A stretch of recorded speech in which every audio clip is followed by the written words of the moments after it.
Right, we're going live. Good evening, everybody. Welcome to Nick's Wednesday night quiz. And great to see you all already online. I'm sorry I'm a minute late, but never mind, just been getting things sorted out. Well, it's been a busy day today, isn't it? We've had rain, cold, wet, horrible. I was up early with the two grandchildren, dropped off at 9:30 this morning. So, well, one of them was dropped off at 9:30. We had to go and pick the other one up from school, but never mind. That kept us busy all day. But unfortunately, of course, when you take grandchildren out to Daventry Park on a wet, miserable afternoon like this afternoon for an ice cream in the rain, wow, what do we expect, eh? Anyway, beauty is we managed to get them home in one piece, and they enjoyed their day out, even if we're completely worn out. Right then, we start tonight's refreshment on a Brewdog tonight, a Hazy Jane. A hazy IPA at a mere 5% by volume, this one, so this should taste all right. Now then, obviously with the continuation of lockdown, so to speak, or the tightening of restrictions by our marvellous leader, it has proven to be an awkward week, or it's going to prove to be an awkward week in the brewing industry and the hospitality industry especially. And I cannot see, in the best will in the world, me getting this quiz off the ground in November. So we might have to put that back again, but we'll see. We'll see what happens. Stranger things have happened at sea, so to speak. But never mind. Let's see who's online. Right, Ian's already joined us. Ian Mellor. Good evening, Ian. I hope you got food out for the hedgehogs. I don't quite know what you do in wet weather. You can't presume you can't leave it out in wet conditions. They probably, like other creatures, like staying in the dry. I don't know. Maybe I'll have to make a little canopy for them or something so that the hedgehogs can come in and eat things in the dry. I don't know. You'll have to let me know. Chris Mead just joined us. Good evening, Chris. He's saying hello to me in Lids. And Mick Roberts has just joined us. Good evening, Mick and Bev. Hope all is well with you. And although it's been a rainy and horrible day today, we did have a very good weekend and hope you enjoyed it all. And certainly Monday was all right anyway. We've had Jackie's just joined us. Hopefully Faye will fly in at some point. I'm sure she will, Jackie. So well, let's see whether Faye joins you in a bit. We've just had Jed and Tracy join us. So good evening, Jed. I trust Tracy's with you. Jed and Tracy checking in. Yes, here we are. All the way from sunny somewhere or other, Burton-on-Trent. Is that right? I can't remember. Yes, it is. Good evening. And everyone, Cricket signing in. Michelle Givens has just joined us. Congratulations, Michelle. I did see the winning score in last night's quiz. I'm sorry I didn't really get to join in last night, but never mind. I'd actually got one eye on my quiz, one eye on that quiz, and I was listening to the chase as well, and I was cycling, so it was a bit complicated last night, but never mind. Right, we've had Georgina just join us. Good evening, Georgina. It's Team York. The Yorkists have come to, or the Yorkies, whichever they'd like to be called, have joined us for tonight's quiz. Let's just quickly run through last Wednesday's scores. I think I've got these right. We had running out winners last week on a magnificent 60 points with PRS, the Performing Rights Society or something like that. Yet to tell us what they are. In second place, we had Split the Difference. They ran them a very close second place on 59 points. And just behind them, we had the Home Alone 6 and the Famous 5, both on a very respectable 57 points. Close behind them and not too far off the winning scores were Jed and Tracy and Michelle Givens, of course, both on 54 points, as I understood from last Wednesday's score. So, let's have a look. What have we just got signed in? Carol Jackson, Home Alone 6 are all here and back in our own home. So, back from Whitby. Hopefully, we've got a better internet connection in Crick, but we will see. We don't really know. Canapes for hedgehogs, says Robbie. Well, it could be. I have a board that I've put up against the wall, says Ian. You see, you like to think of keeping them dry. We don't want hedgehogs getting wet, do we? Heaven forbid. Gaz and Ben are here tonight with our son Ryan, so making Ryan team captain tonight, I trust. As we've got Stephen Hillary and Captain Dexter as well. So it could be son Dexter and son Ryan being team captains tonight. PRS are signing in, so now you're all in trouble. And Ada, lovely one. Hi all, we are here with Steph, Sarah, and Jaren. So good evening to Aid, the lovely one. Now, Aid did very well. I mentioned you, I think it was in Sunday night, because it wasn't last week, but the week before, I think you were in second or third place. Very well, so I'm expecting a good performance from you tonight. Matthew's asking me, how's the power generation today? Well, that's an ongoing question. Dismal is the word, Matthew, dismal. Never mind, I managed to fully charge my car yesterday, so we didn't need anything today because you have to look at the weather forecast and just select it as and when you can. John O'Rourke's just joined us. Good evening, John. I have mentioned the famous five already. They were on 57 points last week in joint third place with Home Alone 6. So the famous five have been doing very well recently. They were only actually pipped by Split the Difference and PRS in last Wednesday's quiz. So what else has everybody been up to tonight? More importantly, are we all drinking beer? That's very nice. This is Robin Miller won't like this because it's a cloudy, very tangy IPA, almost taking the lining off the upper part of the mouth. But never mind.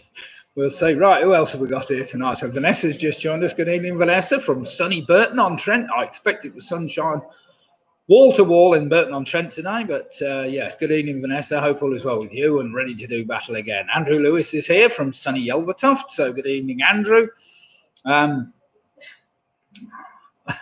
Right, Ian. Oh, we got Don Quixote just joined us. The Coop Brothers tonight. Just the Coop Brothers tonight. So where are you joining us from, Ian? Is it London, Manchester, or elsewhere? I'm not sure. You'll have to let me know where you are actually signing in from. We've got Pick a Mix. Just joined us. They're a rugby team. So good evening, Pick a Mix. I hope we're all doing and faring well. And Sarah has just joined us. So we've got Sarah, Russ, James, and Joe all checking in tonight. Looks like a strong showing from our friends in Worcester. So let's hope you can all fare well tonight. Do well tonight. Here we go. Jackie said, I played the quiz on Sunday with friends. I was at Centre Parks. We got you okay, but couldn't get the chat up to post our scores. Oh, never mind. 42 points, that was Sunday. Well, that was okay. 42 points was pretty good. I trust you saw who you're up against, but never mind. So it's great to see people are taking part from Centre Parks. I know one of my wife's brother is at the moment in a caravan somewhere in the middle of nowhere, Hunstanton, and he was hoping to join us tonight, but we're not sure whether he's actually got an internet connection or not, but we'll see. What's that? He's not doing it. Oh, apparently he's not doing it. He can't. All right, he's only got his phone and he hasn't got his tablet. Right, Graham's just joined us. Graham and Jane reporting for duty from Cambridge, so it's lovely to see you. Mick Roberts is saying that he's on St Austell's proper job. Nice drink in a bottle. Can't go far wrong with that. Robin's just saying, don't mind Cloudy. I've drunk unfiltered beer at the Hausenbrau feeling in Friedrichsbruckens, Buggersberg. Yeah, very. You don't expect me to try and translate that, are you? But never mind. I'm sure, yes, cloudy beer can be very nice. Unfiltered cloudy beer can be as good as anything. Mike Yates is joining us. Good evening, Mike. Hope all is well with you. Ready to do battle tonight. And we've also got Anthony, that's right, Don Quixote is saying they're signing in from London and Manchester. Fantastic. So we've got teams from all over the country at the moment, 47 currently online. So tonight's quiz, basically, let me just run quickly through the rounds. I'm expecting you to pronounce it correctly. Well, yes, okay. Thanks. I'll have another look at it in a minute, see whether I can decipher it while I'm not chatting away. A bit tricky, but never mind. Rounds tonight. We start off as normal with a round called or entitled Wednesday the 23rd. Wednesday the 23rd. We take the initial letters of the word Wednesday, the initial numbers 2 and 3, and the RD from third. So you've got 13 possible answers for. Answers to round 1. Round number 2 will be entitled a history round, a very basic history round. Can't go far wrong with that one. Round number 3 is basically one of my mystery 1 to 10 rounds. You have each answer comprises of between 1 and 10 letters. They're not repeated at all. I don't tell you what order they're in. So one of your answers will be a 3-letter, a 4-letter, a 5-letter, a 6-letter. You get the idea, and I'll tell you when we get there. So that's a mystery number of letters round. Round number 4 is a straightforward trivia trail where Last letter of your first answer is the first letter of your next answer until you get to number 10. And then that is supposed to give you the first letter of number 1. I will just check it. Yes, it does work this week. We're all right. Round number 5 is initial pairs. 10 general knowledge questions where each correct answer is made up of at least 2 words with its initial letters being the same as those of another 2-word answer. You'll get the idea. So, for instance, if it was Billy Bragg, the next one might be Bertie Buster, for instance, something like that. Well, it wouldn't be, but never mind. And finally, round number 6 is a general trivia round. A general trivia round where we've got 10 questions of general trivia to keep you all going. Right, what Robin's saying, yes, I'm expecting you to pronounce it correctly. I will go back and have a look at that, see whether I can have a second attempt. What's that? Hillary says, you'll be pleased to know I'm enjoying a big willy tonight. Fine. Fine. Well, is Roy not there then? What's going on?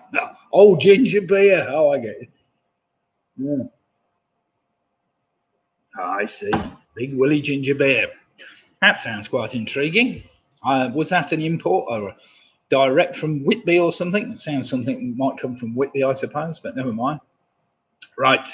Last Wednesday, we had 50 teams doing the quiz, or 50 people logged on anyway from various locations doing the quiz. Tonight, we're up to 48, but we always get 1 or 2 last-minute people joining us.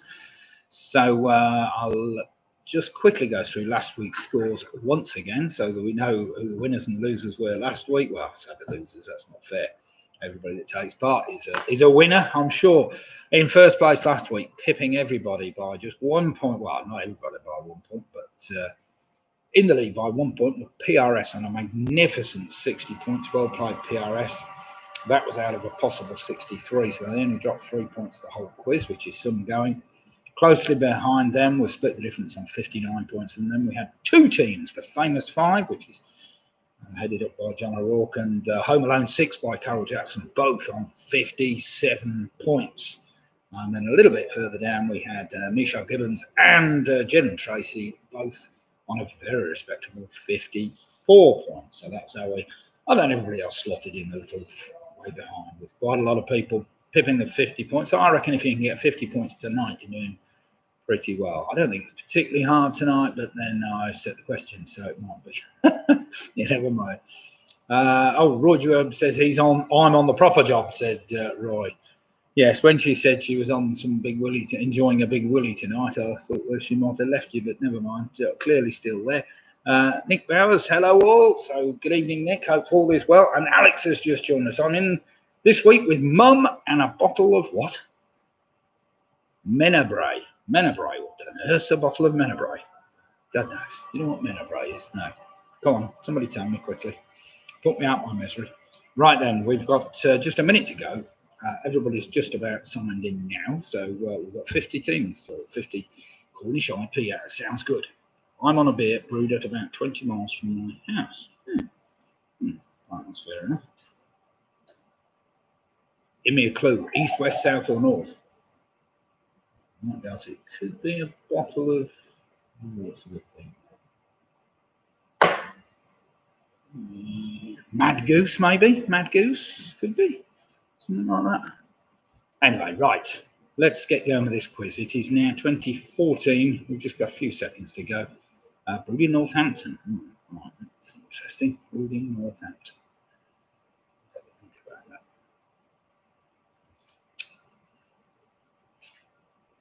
that. Faye's just signed in. Phew, she says.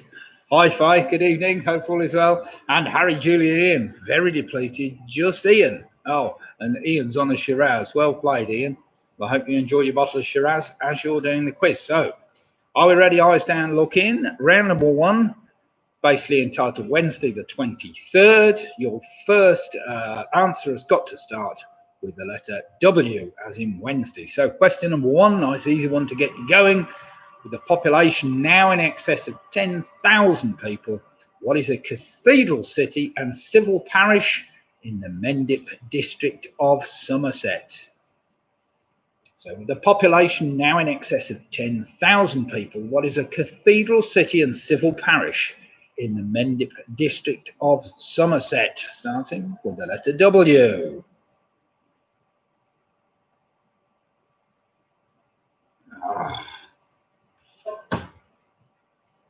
So then, the new COVID restrictions, certainly in the hospitality sector, people actually that have started venturing out to go to pubs and restaurants and whatever, are people going to stop going? We ask ourselves, are any of you going to stop? Be a bit more careful, I don't know. Right, here we go then. Question number 2. It starts with the letter E. Which one word can precede the words artist, hatch, and root? So which one word can precede the words artist, hatch, and root?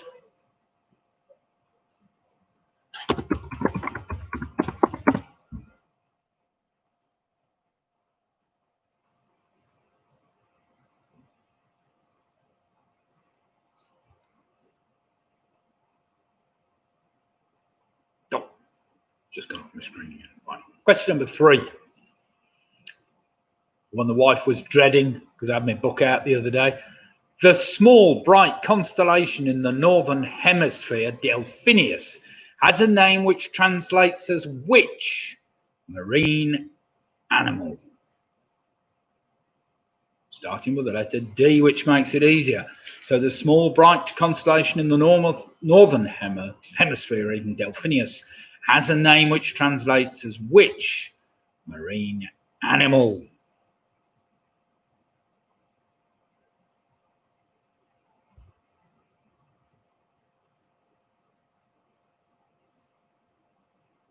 That starts with the letter D. It's a lovely little bright constellation.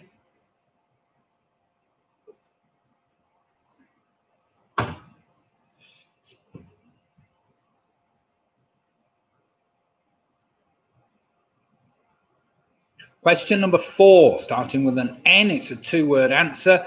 Name the actor who starred in the movies Con Air, Gone in 60 Seconds, and Leaving Las Vegas.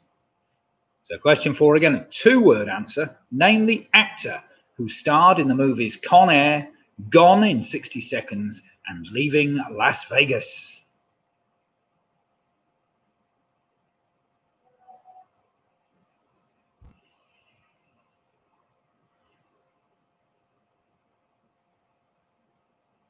Question number 5 is a little tricky, but not impossible. Anybody that's got a laptop in front of them, this might help somewhat. What short name is a web browser developed by Microsoft and is now included in Windows 10, Windows 10 Mobile, and Xbox One? It replaces Internet Explorer as the default web browser on all device classes. So 1-word answer, starting with the letter E to make it a bit easier. So what short name is a web browser developed by Microsoft and is now included in Windows 10, Windows 10 Mobile, and Xbox One, and replaces Internet Explorer as the default web browser on all device classes? Sorry, Graham, am I going a bit quick? Do remember, if you've got the chat up, the questions are up in the chat column for you to look at, but I will slow down a bit. Sorry if I'm going too fast.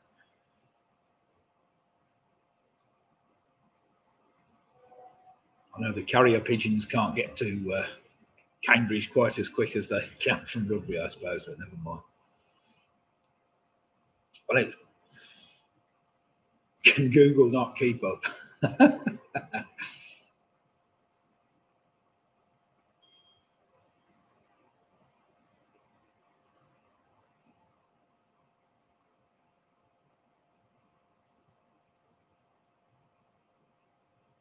Question number 6. Making her first appearance in 1964, who is the glove puppet girlfriend of Sooty? Again, a 1-word answer, beginning with the letter S. So making her first appearance in 1964, who is the glove puppet girlfriend of Sooty?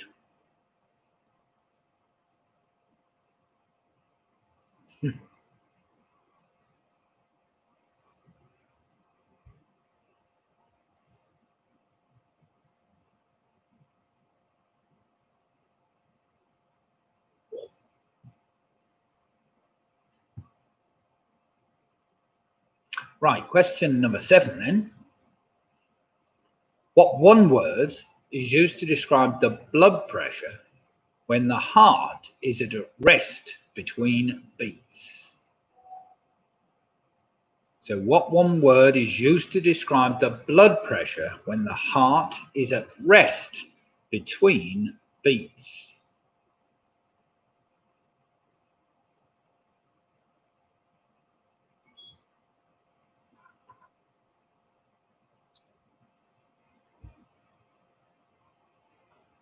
Just check mine's still beating. Yeah, it's still going just.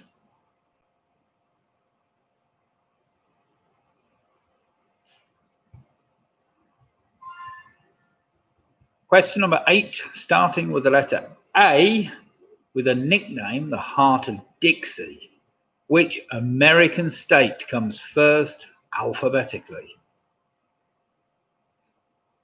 So question 8 again, with a nickname, the Heart of Dixie. Which American state comes first alphabetically?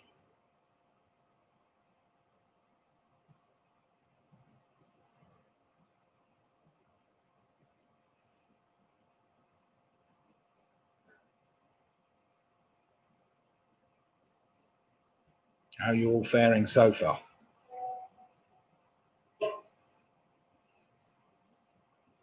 Question number 9. What word was popularized during the 1982 Falklands conflict? The word is used to describe a march with heavy equipment over difficult terrain, beginning with the letter Y, of course. So what word was popularized during the 1982 Falklands conflict? The word is used to describe a march with heavy equipment over difficult terrain. That begins with the letter Y. Right, for any of you that haven't done the quiz before, the next two are numerical answers starting. Your next answer has got to start with the number 2. So question 10, Queen Elizabeth I and Queen Elizabeth II were both what age when they became queen? It's an interesting fact. So Queen Elizabeth I and Queen Elizabeth II were both at what age when they became queen? It's got to start with the number 2, some description.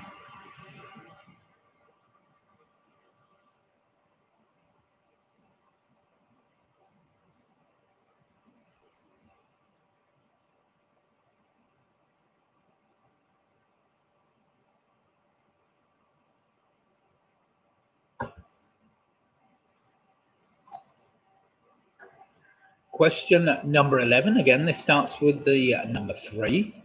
How many millimeters is the basic film gauge used most commonly for both analog photography and motion picture photography? Motion pictures. Well, it was. I'm not convinced it is anymore, but never mind. So how many millimeters is the basic film gauge most commonly used for both analog photography and motion pictures?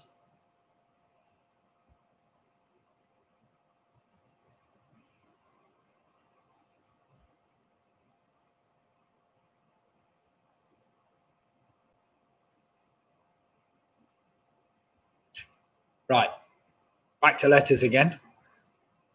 Question number 12 starts with the letter R. It's a 2-word answer I'm after. Which character was played by Nicholas Lyndhurst in a sitcom created and written by John Sullivan? 7 series were originally broadcast on the BBC in the United Kingdom from 1981 to 1991. So which character was played by Nicholas Lyndhurst in a sitcom created and written by John Sullivan? 7 series were originally broadcast on BBC One in the United Kingdom from 1981 to 1991. Dave. It's a good 2-word answer, that one.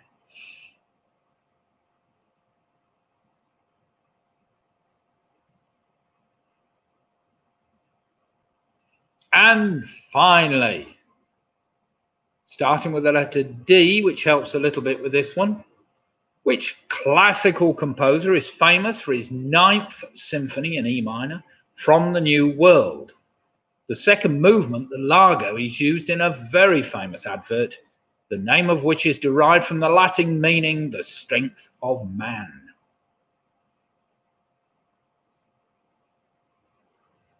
So question 13 again. Which classical composer is famous for his Symphony No. 9 in E minor from the New World? The second movement, Largo, is used in a very famous advert, the name of which is derived from the Latin meaning the strength of man.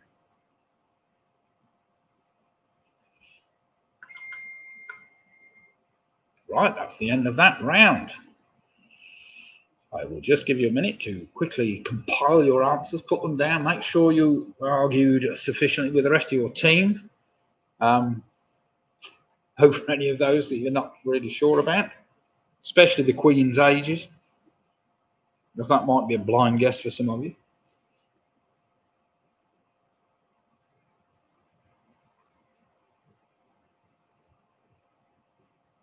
And we'll crack on and do some marking. You got answers for everything, haven't you? Anybody need any longer, or are we happy to just crack on and do a bit of marking after round one? You've got a letter for each of them, so you should have some kind of answer, even if it's a guess. Right, then let's go back to number one. We'll see what we've got. We started off with the population. Cathedral city was Wells, in the Mendip district of Somerset. Number two, the word escape can go before artist, hatch, and root. Number three, Delphinus, or Delphinus, is the dolphin, basically, the dolphin. Number four, it was Nicolas Cage I was after, the actor who starred in Con Air, gone in 67 and leaving Las Vegas. Number five, the newly developed web browser is called Edge, E-D-G-E, Edge. Well done if you got that. Sooty's girlfriend was Sue, S-O-O. Number seven is diastolic pressure. I only needed the word diastolic.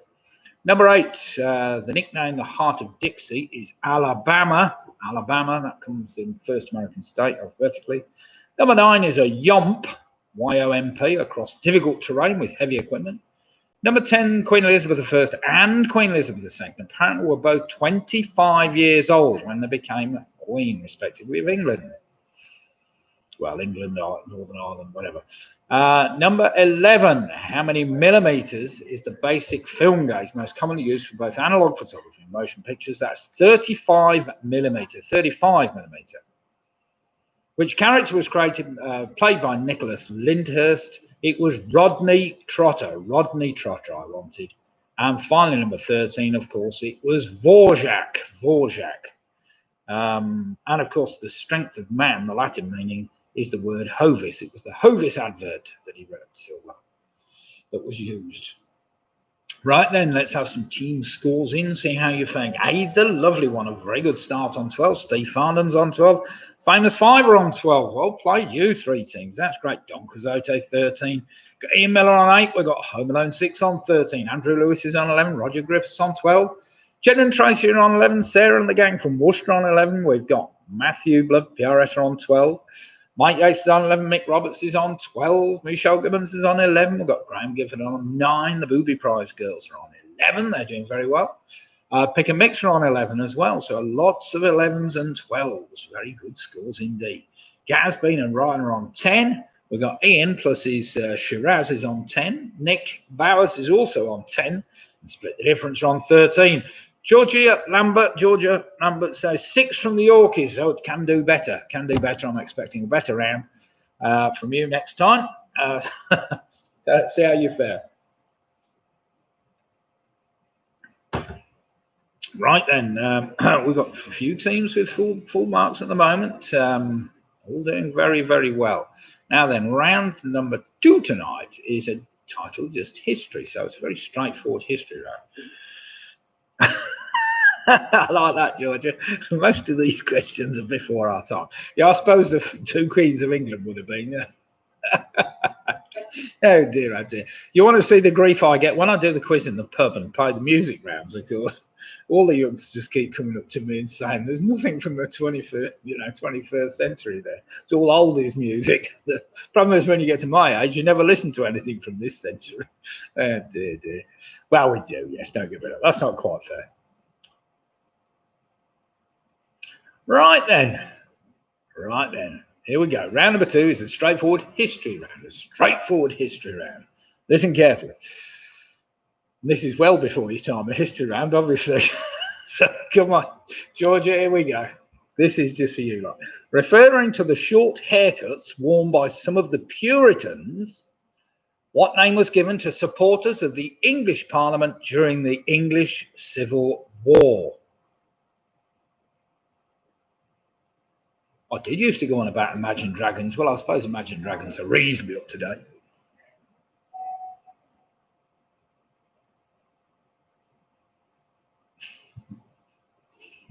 I did. So, referring to the short haircuts worn by some of the Puritans, what name was given to supporters of the English Parliament during the English Civil War?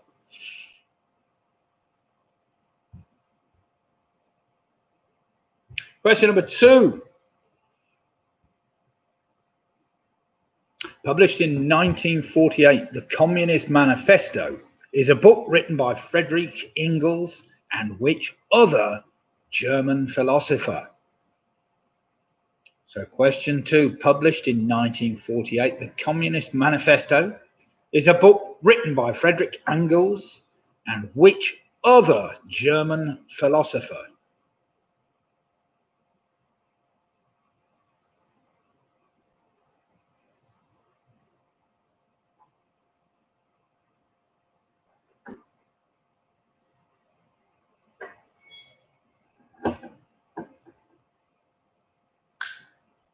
Now, no silly answers for number 3.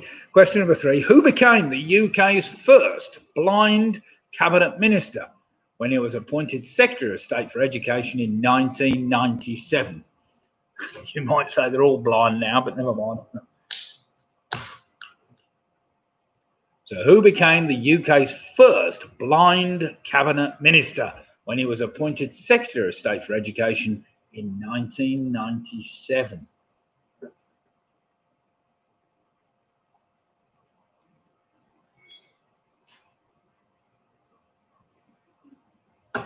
He was quite well known.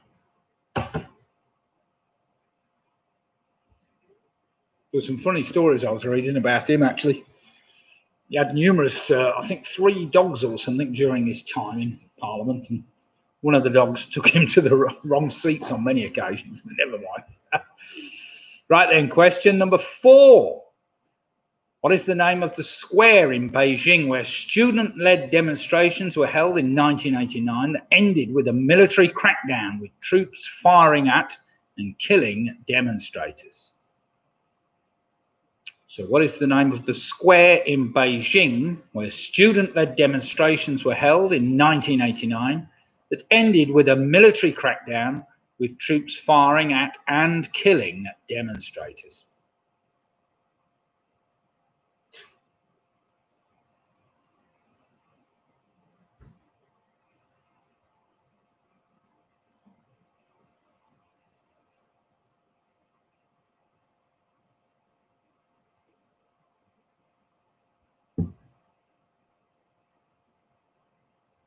Right then, question number 5. After being imprisoned for his role in the Great Train Robbery, I think you know what's coming next, who escaped from Wandsworth Prison in 1965 and spent 36 years as a fugitive before returning to the UK in 2001 when he was returned to prison?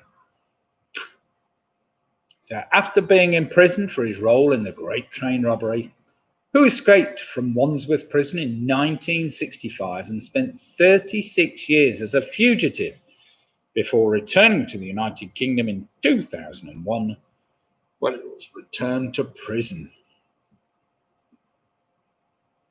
Very notorious criminal.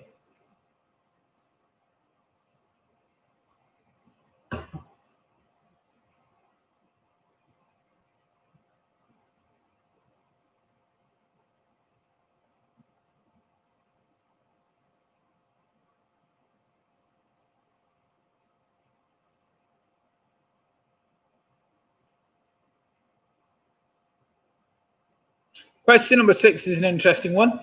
What is the common surname of 2 US presidents who only became US president due to the assassination of their predecessors?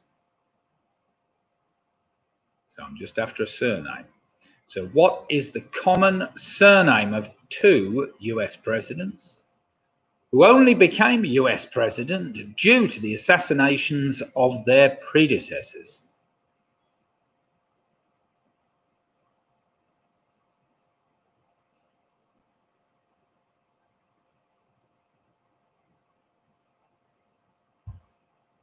You might be able to work that out. You might be struggling. We'll see.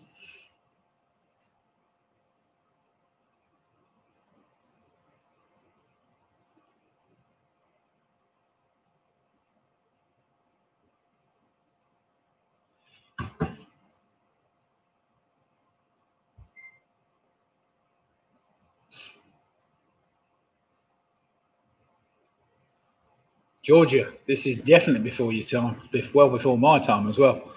Never mind, we'll see how we fare with this one. Question number 7. Which English king was defeated at the Battle of Bannockburn? It's going back a bit. So, which English king was defeated at the Battle of Bannockburn? It's question number 7.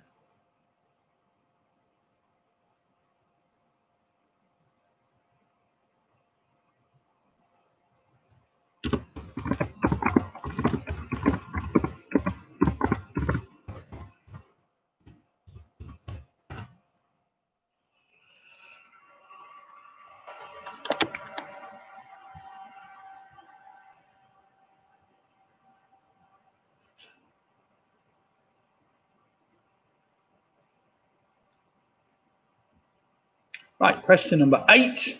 This is one everybody should know.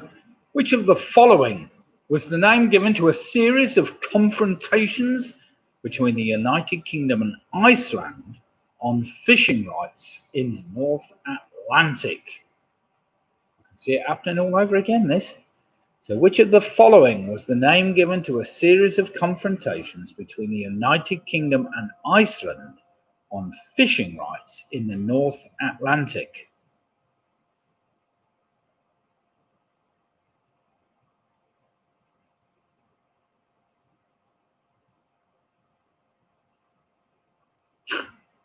Question number 9 is a bit stupid. Depends how many of these you know, but there are some silly names of presidents. Here we go. Question number 9. In 1982, a law was passed in Zimbabwe to prevent citizens making jokes about the name of their president. What was this president's surname?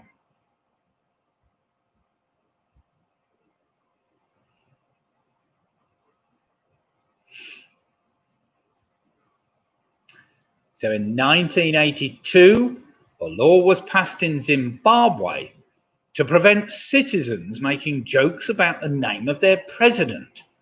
What was this president's surname? I'm sure most of you will have heard of it before. It's whether you link it with him, does it even matter?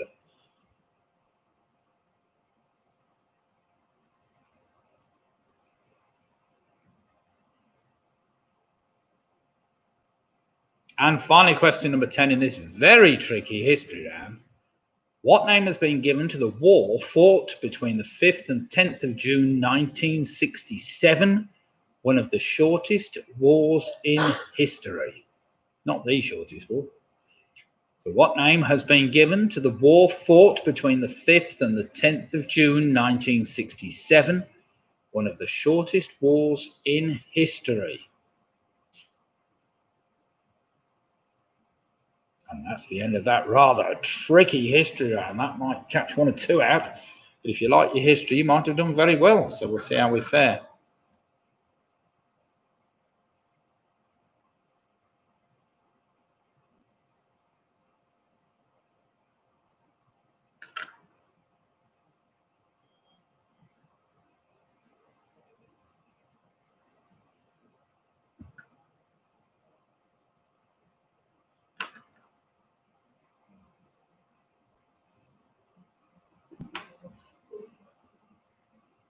Right then, everybody, do we need any longer, or are we happy to crack on and do some marks, see how badly we've done on that? You'll all be going, oh, I wish I'd paid a bit more attention at school when we did history, but never mind. Anybody need any longer, or are we happy to crack on with some marking? Right, it appears we're probably ready to do something. So referring to their short haircuts worn by some of the Puritans, what name was given to the support of the English Parliament during the English Civil War? They were better known as the Roundheads. The Roundheads. Well done if you got that. Number 2, of course, along with Frederick Ingalls, it was Karl Marx I was after, who helped write the Communist Manifesto. Number 3, who became the UK's first blind cabinet minister? Well, that was David Blunkett. Well done, David Blunkett, if you got that. Number 4, the square in Beijing, if you've ever been there, it's known as Tiananmen Square. Tiananmen Square. Number 5 was Ronnie Biggs, of course, who was sprung, so to speak, from Wandsworth Prison over a war and ended up on the run for 36 years. Better part of his life. Number 6, what is the common name of the 2 US presidents that only became US presidents due to the assassination of their predecessors? Well, Andrew Johnson succeeded Abraham Lincoln, and Lyndon B. Johnson succeeded John F. Kennedy after his assassination. So it's Johnson I was after. Well done if you worked that out. That wasn't easy. Number 7, which English king was defeated at the Battle of Bannockburn? Well, the Battle of Bannockburn was 1300 and something or other. Against Robert the Bruce, I think, and Edward II was the answer. Edward II was defeated by Robert the Bruce. Question number 8, it was the Cod Wars, of course, our fishing rights in the North Atlantic. Now we're going to take on the entirety of the European Union over our fishing rights. I can see that coming. That's going to be Euro Wars next. Question number 9, the name of that president? Well, it wasn't the Robert Rubabi, nor was it Natingi Pineapple, but it was Mr. Canaan Banana. Canaan Banana is what we wanted, the president of Zimbabwe at the time. And final number 10, what was the name given to the war fought between the 5th and 10th of June 1967? It's known as the Six-Day War, the Six-Day War, an Arab-Israeli conflict. Right, there we have it. Let's get some scores in after that round, see whether anybody scored a 0 on that round or something. Ian's saying, choking on his Shiraz. 19, that's a very good score. As is Jed and Trace is 19. Stefan and I are 20. We've got Graham Gifford on 18. The famous Fiver on 20. Michel's on 20. Aid the lovely one on 21. Well played, you. Ian Miller's on 16. Don Quixote on 23. That's a good score. Roger Gifford's on 20. Paris on 22. Got Mike Rex on 19. Andrew Lewis on 17. Mick Roberts on 22. Very good scores. Gaz, Bean and Ryan on 19. We've got Sarah and Russ and the gang on 19.5. We've got Pigamix on 18. Home Alone 6 on 21. We've got Booby Prize Girls on 18. Alex Brown's on 15. Nick Bowser's on 17. Split the Difference are on 23 points. For some good scores here. So, actually, you fared a lot better than I thought on the history round. I thought some of those were actually quite difficult. Canaan Banana, indeed. 10 for the Yorkists. I blame our youth. Ha, ha, ha. I thought the Battle of Bannockburn might be before your time, but never mind. Stick in there, Georgia. It's going to get easier. Now, round number 3 is basically a mystery round. They're all one-word answers, I think. Let me just check. Sure they're all one-word answers. One of the answers is a one-word answer, one-letter answer. One is a 2-letter answer. One's a 3-letter answer. So one of them, of course, is a 10-letter answer. Everyone's a different number of letters, so you've got to basically make up your mind where you're going to put what. And so we start with this question then, and do remember that they're all different. So you've got 10 different answers of different lengths, basically. So question number 1. Also the name of an intercity bus carrier serving over 38,000 destinations across North America. Which breed of dog was the first to win Best in Show at Crufts back in 1928? So 2 big clues there. So also the name of an intercity bus carrier serving over 3,800 destinations across North America. Which breed of dog was the first to win Best in Show at Crufts back in 1928? Now, that will be the only answer with that many letters.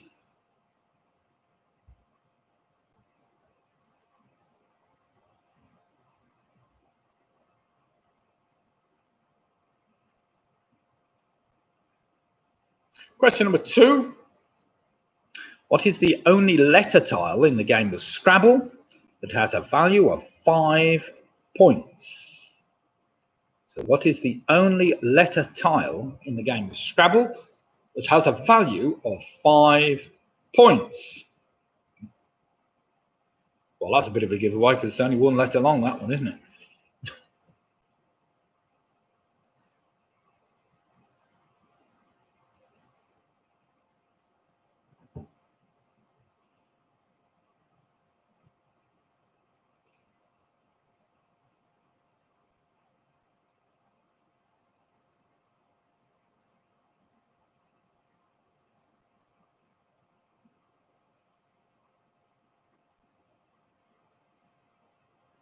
Question number 3, listen carefully. A flick or a husk is the collective noun used for a group of them, and leperophobia is the morbid fear of which animal that sat at the tea party scene in Lewis Carroll's Alice's Adventures in Wonderland?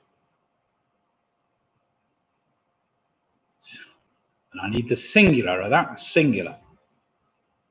So a flick or a husk is the collective noun used for a group of them, and leperophobia is the morbid fear of which animal that sat at the tea party scene in Lewis Carroll's Alice's Adventures in Wonderland. It's a one-word answer, and it's singular.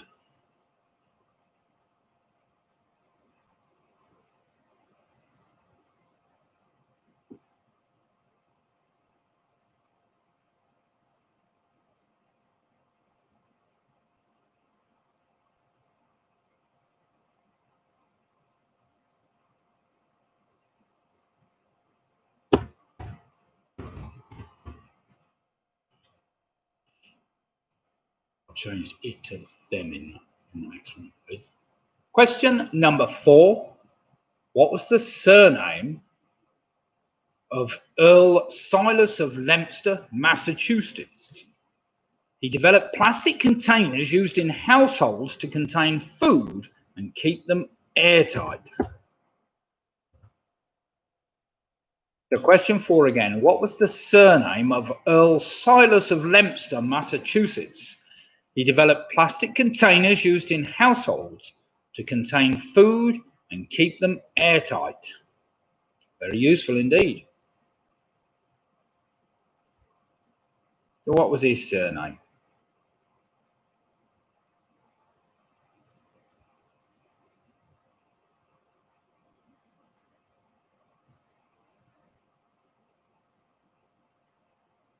Question number 5. Which chemical symbol is used for the element arsenic?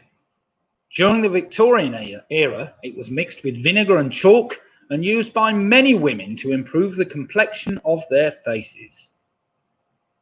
Not particularly nice stuff to put on your face, I'm sure, but never mind. So which chemical symbol is used for the element arsenic? During the Victorian era, it was mixed with vinegar and chalk and used by many women to improve the complexion of their faces.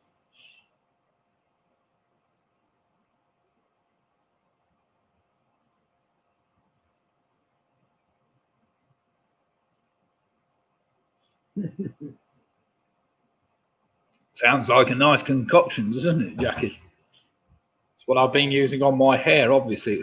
It's all falling out. Oh dear.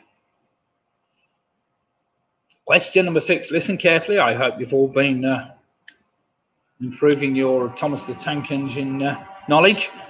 Which red engine was the Reverend Audrey referring to in this quote? I am a splendid engine, ready for anything. You never see my paint dirty. So which red engine was the Reverend Audrey referring to in this quote? I'm a splendid engine ready for anything. You never see my paint dirty.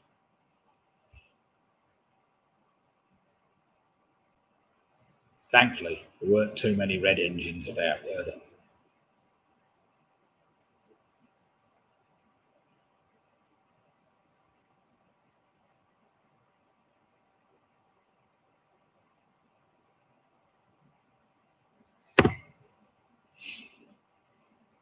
Question number 7. Although more commonly associated with the Navy, Johann Gutenberg, known for his contribution to printing technology, marketed the first type of what reflecting optical instrument in the 1430s? So one-word answer. So although more commonly associated with the Navy, Johann Gutenberg, known for his contribution to the printing technology, marketed the first type of what reflecting optical instrument in the 1430s? It's a one-word answer. I'm after.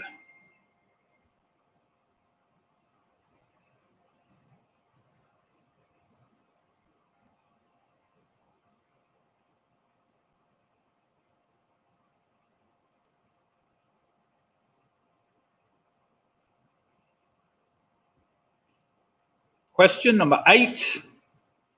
Shouldn't take too much thinking, but maybe it will. The Prince of Wales's feathers is the heraldic badge of the Prince of Wales. It consists of 3 white feathers from which bird?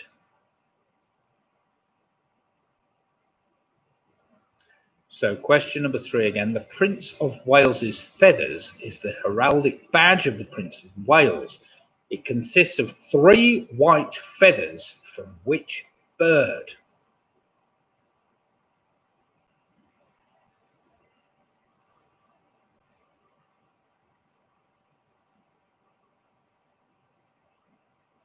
Maybe which species of it, I suppose.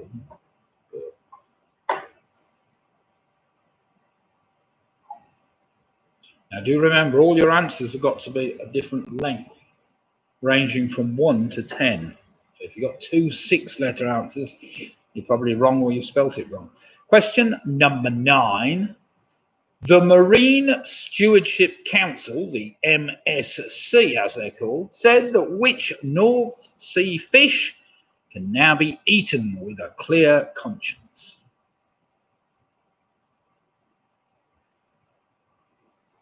So question number 9 again. The Marine Stewardship Council, or the MSC as they like to be known, said that which North Sea fish can now be eaten with a clear conscience?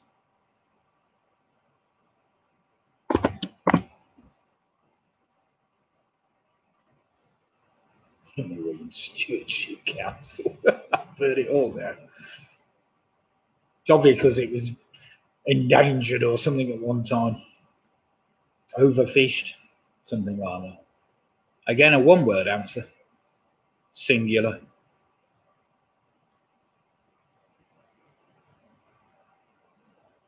And finally, question number 10. What is the one-word name of the largest for-profit genealogy company in the world? I'm sure you'll all have heard of this company. So what is the one-word name of the largest for-profit genealogy company in the world? They don't do it for free, you know.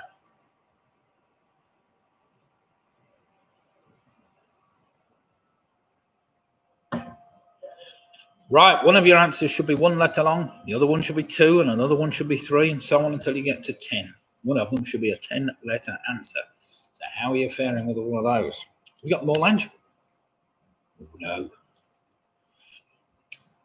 So does everybody need a little bit longer for this round?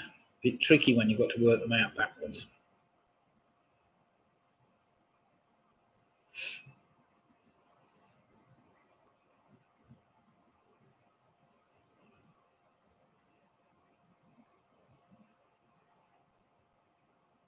That's a good turnout tonight. We've got 56 currently online, which is a little bit more than we had last week. It may be that with more restrictions and lockdowns, we're never going to be able to get back to normal in a hurry. I was hoping to get the quiz going again on a midweek, on a Thursday, maybe by November, but I've got the feeling now they're tightening restrictions, it's going to make things even more difficult than it was before. So, bad news if you've got to turn up at a pub in a face mask and get out by 10 o'clock. Mind you, I mean the quiz has got to finish early, wouldn't it? I suppose we wouldn't be lingering on until 11:30 with the quiz still going on, as has been known in the past. Not my quiz, I may add, but that goes on till 12 sometimes. No, that's on a Sunday night. Right, does anybody need any more time? Come on, let me know if anybody needs a little bit more time. How tricky to get all those in the right order? Or has everybody got the correct answers for all of them? I think they have, as the case may be. Well, there didn't seem to be many people coming back saying, yes, give us loads more time, Nick. So, let's go back to number one. Carol's just saying more time. More time, please.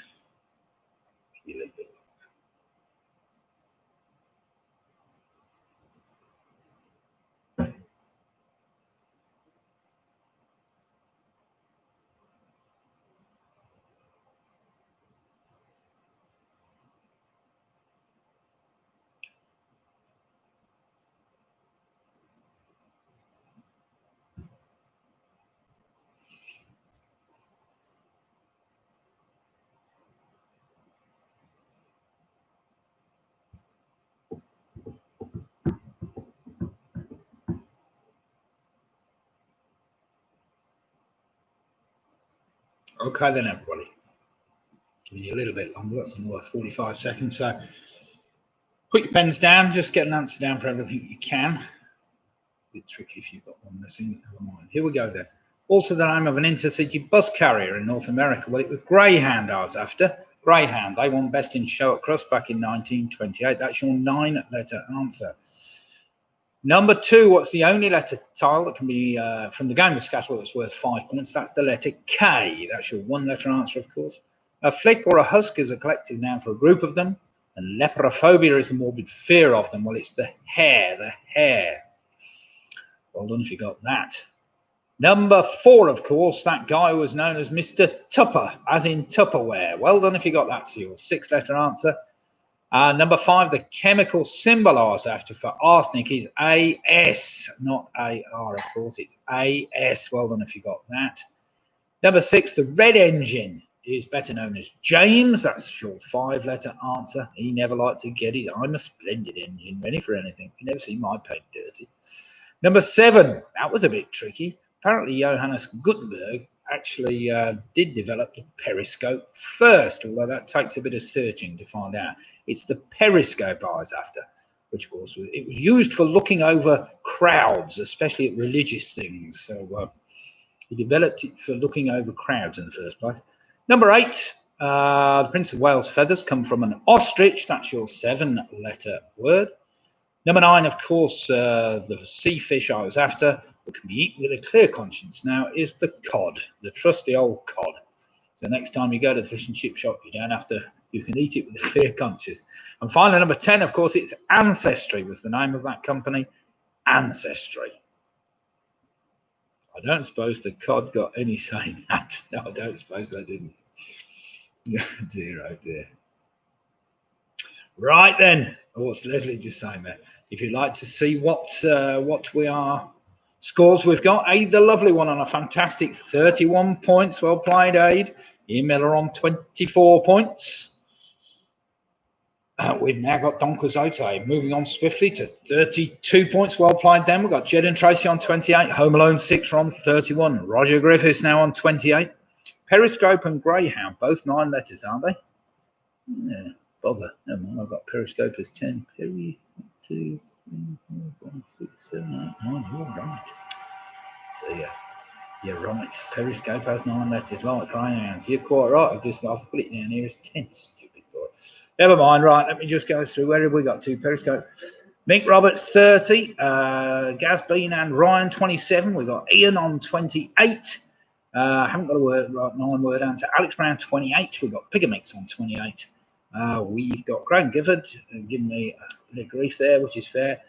We've got Sarah and the gang on 27.5, 29s. Right, okay, I'll make a ruling on the Periscope one. If you put Periscope down, which is what I was after, how can I rule on that? It's a bit tricky, isn't it?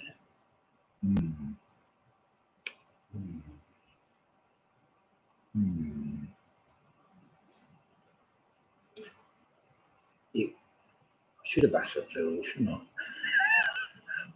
Come this afternoon. No, Christmas. First topic. Optical. No, optical instrument. Unless Lydia put instruments down on me. No, that's for plural. Where's the question from, Liz? Yes, I did. Instruments. Periscopes. Well spotted, Carol. Yes. Now I don't know whether I said instrument or instruments. Bit of mess. Tell you what, don't feel too bad. Just give yourself a point if you feel you got periscopes, because Lydia's put down in the question it was instruments being a plural, and I don't know whether I'd asked that. So it's a bit tricky, but that is a 10-letter word, periscopes, as opposed to periscope. So very sorry about that. I made a cock up, but never mind. If you feel hard done by it, it's only a fun quiz. There's no money involved. If there was £1,000 to win, I'm sure we'd all be up in arms about it. Give yourself a point anyway if you feel you got close enough to it anyway and couldn't quite figure out what the hell we were doing. So let's not beat ourselves up about a question, eh? Let's see whether I can not make any more cock-ups in the future, but never mind.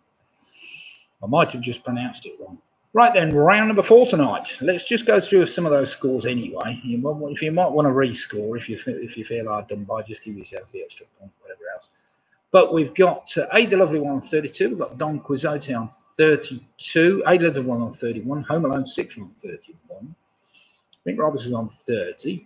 Anybody else up in the 30s? We've got, yep, Michelle's on 30. We've got PRS on 31. Nice one, Robin. There's no. Oh, we've got the famous 5 on 30.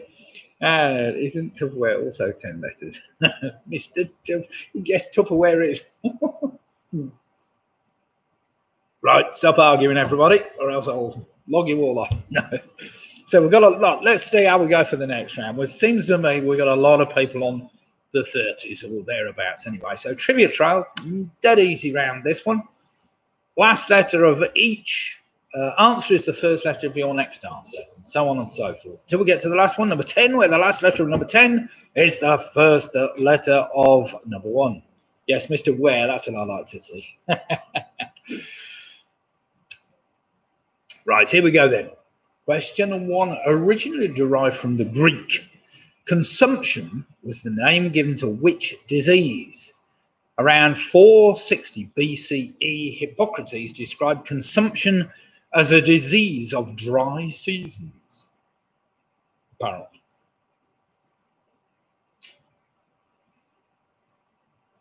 So originally derived from the Greek, consumption was the name given to which disease? Around 460 BCE, Hippocrates described consumption as a disease of dry seasons. Right, take the last letter of that disease, if you know the answer to that one, and it's the first letter of this one. The star signs, Libra and Virgo, are both associated with which month of the year? We should all know that one. So the star signs, Libra and Virgo, are both associated with which month of the year? Very topical one. Right, take the last letter of that answer, and it's the first letter of this one. It's a 2-word answer I'm after, just a 2-word answer. What is the full name of the 54-year-old English-born actor who starred in the films The English Patient, Schindler's List, and The Constant Gardener? I might actually have a look at that just to check his age, because he might be a bit old now.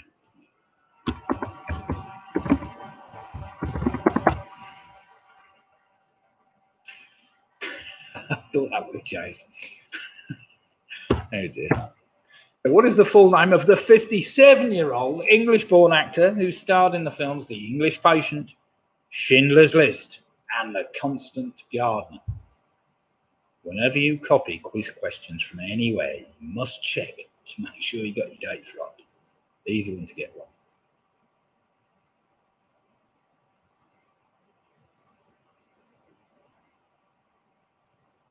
Right, it's a two-word answer. Take the last letter of his surname, and it's the first letter of number 4. I don't think we had this one before. We might have done. Sonntag is the German word used to name which day of the week. That's Sonntag is the German word used to name which day of the week. I think we had the other one this week. I know I had a German one the other week. Don't think it was that one.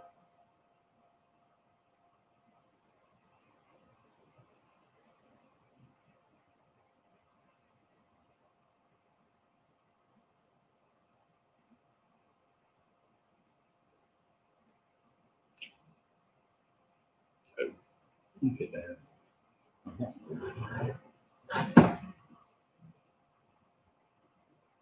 Question number 5.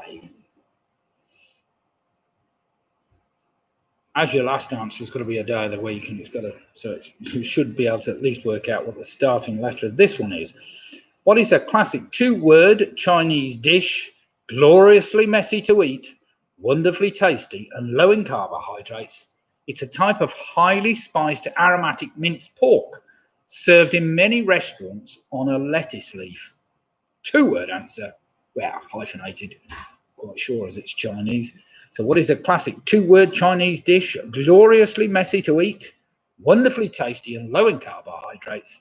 It is a type of highly spiced aromatic minced pork served in many restaurants on a lettuce leaf, or in a lettuce leaf, depending on what type of lettuce you got.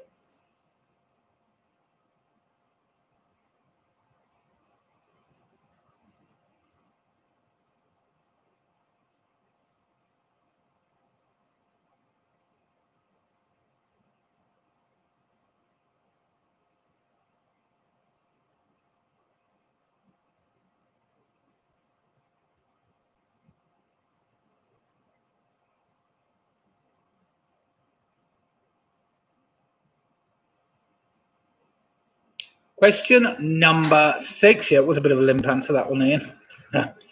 Take the last letter of that very aromatic dish, and it's the first letter of this composer. Peer Gynt is a 5-act play in verse by the Norwegian dramatist Henrik Ibsen. Which Norwegian composer did Ibsen ask to compose incidental music for the play for in 1875?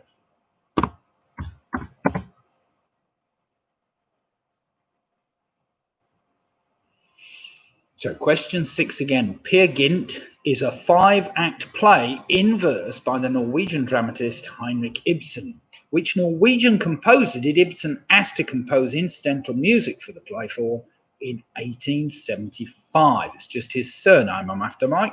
His surname.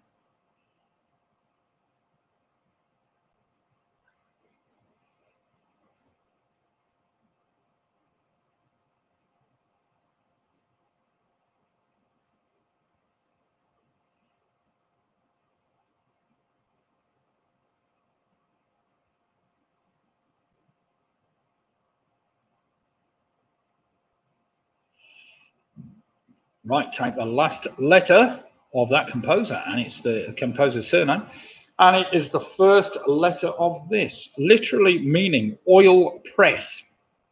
Which garden lays at the foot of the Mount of Olives in Jerusalem? It is famous as the place where Jesus prayed the night before his crucifixion. Just a 1-word answer I'm after. So literally meaning oil press. Which garden lays at the foot of the Mount of Olives in Jerusalem? It's famous as the place where Jesus prayed the night before his crucifixion.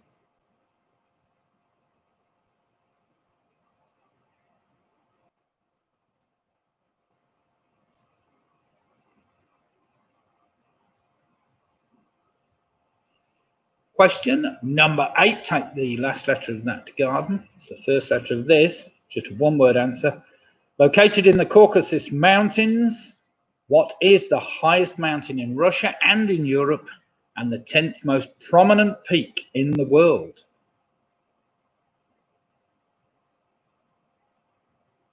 So located in the Caucasus Mountains, what is the highest mountain in Russia and in Europe, and the 10th most prominent peak in the world?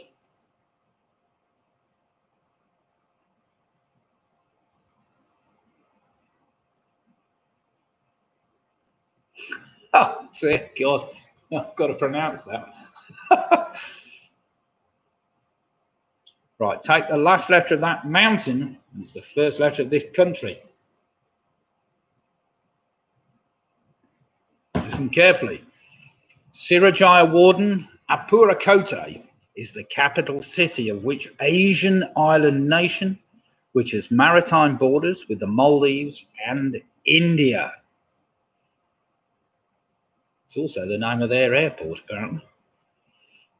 So question 9 again. Sirajaya Apurakote is the capital city of which Asian island nation, which has maritime borders with the Maldives and India?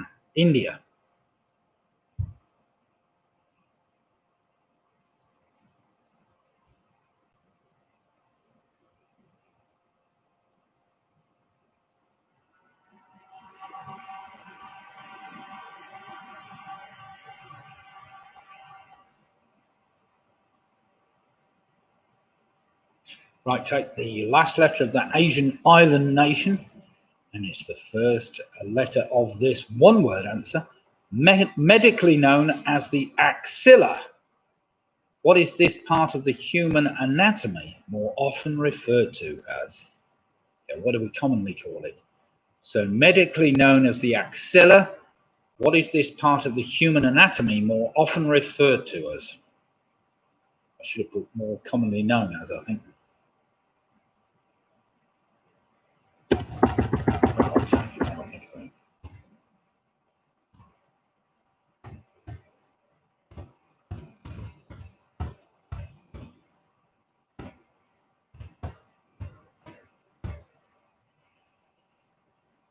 And the last letter of that will take you back to the first letter of number 1, which, if I reminded you, was the alternative name for the disease consumption.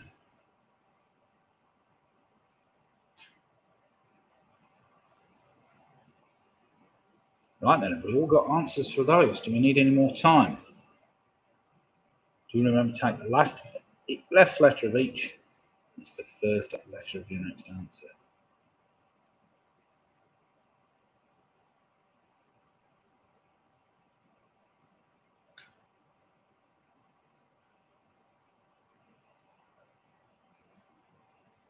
Been a tough old quiz tonight, doesn't it? Never mind, some good questions in there. Keep all going.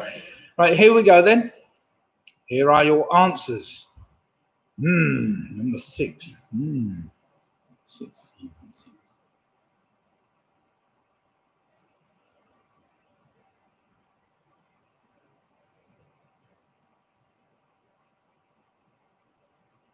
Just his surname in that, number 6.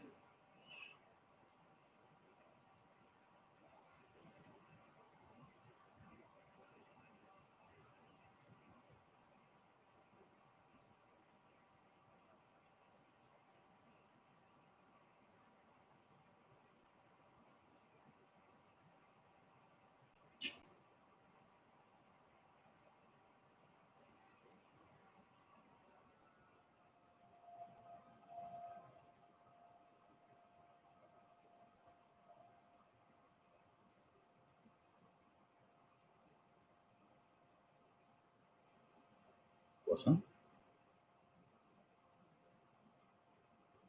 Tough, isn't it?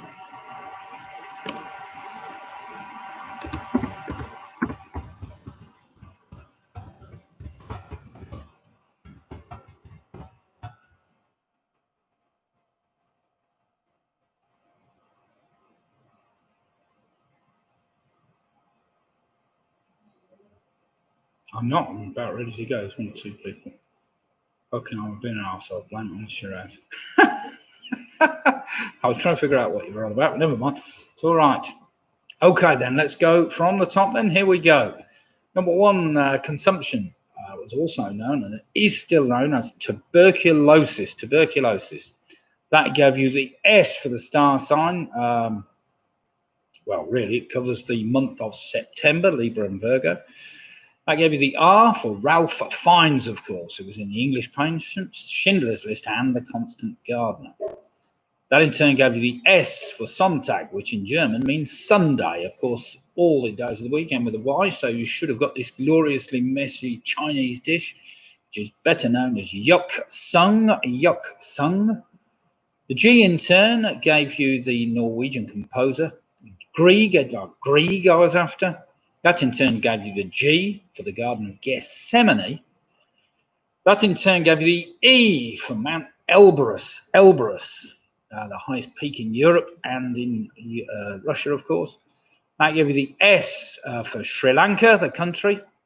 Used to be known as Colombo, but they renamed it, of course, to Sirajaya Warden Apura Kote a few years back, as they've done with most Asian capitals. And that gave you the A for the axilla, which is also known as the armpit. The armpit. Well done if you got that. And the T in the armpit, of course, that took you all the way back to number one, tuberculosis. So well done if you got that. Not very easy, that particularly at the end. But anyway, there's a few in there we would have got, a few maybe not. So let's have some scores and see how we've done. Mick Roberts is doing remarkably well, 39 points. That's well in the hunt. And Ian and his Shiraz on a 38 point. We've got Steve Farndon on 36. Well done, Steve. Split the difference on 42. That's a great score. Michelle Givens on 39. We've got Ian Miller on 31. Don Quixote is on 41. We've got Graham Gifford on 32. Roger Givers is on 34. Andrew Lewis is on 31. Jed Adam Tracy on 37. We've got Alex Brown 31. PRS out on 41 points. Sarah and our friends from Worcester on 37 points. Mike Yates on 35. Nick Bowers is on 35. Aid the lovely one, 39 points. There's some great scores out there. We've got John O'Rourke, famous 5 equals 60. 6th equal. Right, okay. Pick and Mix on 34. A cracking 22 for the Yorkies. Well done, the Yorkies. Booby Prize Girls are doing on 33. Well played them. And Leslie Barris on 36. The famous 5 have come in with 39 points. That's a great score as well. So we've got a number of teams on 39. We've got 2 teams in the 40s, I think. 41 PRS, 41 Don Quixote. Split the difference at the moment in the lead on 42. But as you know, it can all change in the last couple of rounds. So initial pairs, basically 10 questions on general knowledge. Each correct answer is made up of 2 words, at least 2 words, with its initial letters being the same as those of another of the answers in the round. If that makes any sense whatsoever, but never mind. So basically, they're all at least 2-word answers. That doesn't mean to say we haven't got only 3- and 4-word answers. That also means they've got to rhyme or be the same as another pair of answers. So you take the initial letters, like Nick's beer, NB, and there'll be another NB somewhere in the round. And if it's Nick's superb beer, NSB, there'll be another NSB in the round somewhere. You get the idea, don't you? Right, here we go then. Question number 1. In which capital city would you find the Petronas Towers, which were the tallest buildings in the world between 1998 and 2004? And are still the tallest twin towers in the world. So in which capital city would you find the Petronas Towers, which were the tallest buildings in the world between 1998 and 2004, and are still the tallest twin towers in the world? And do remember, all of these have got to be at least 2-word answers, at least. They can be 3, they can be 4.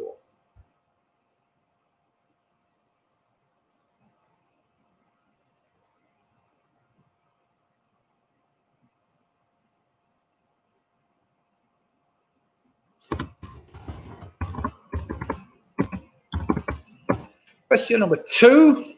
In the world of football, who is the most successful manager in the history of the FA Cup, having won 7 finals?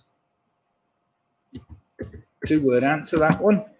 So, in the world of football, who is the most successful manager in the history of the FA Cup, having won 7 finals?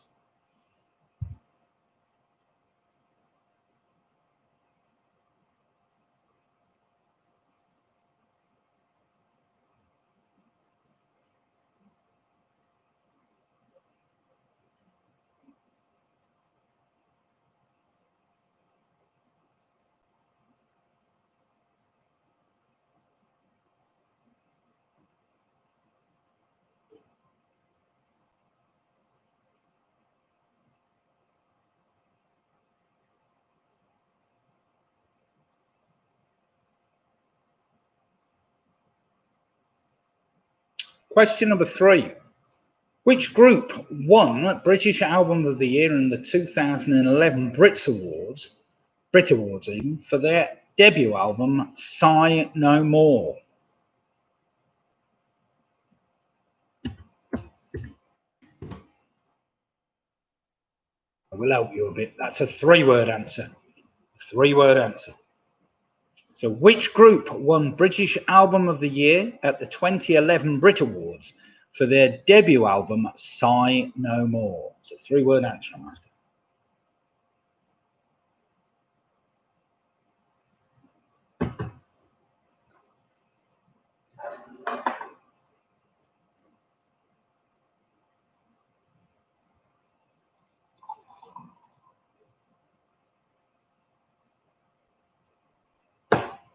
Question number 4. Another 3-word answer. Which play by William Shakespeare is set in the kingdom of Navarene? So which play by William Shakespeare is set in the kingdom of Navarene?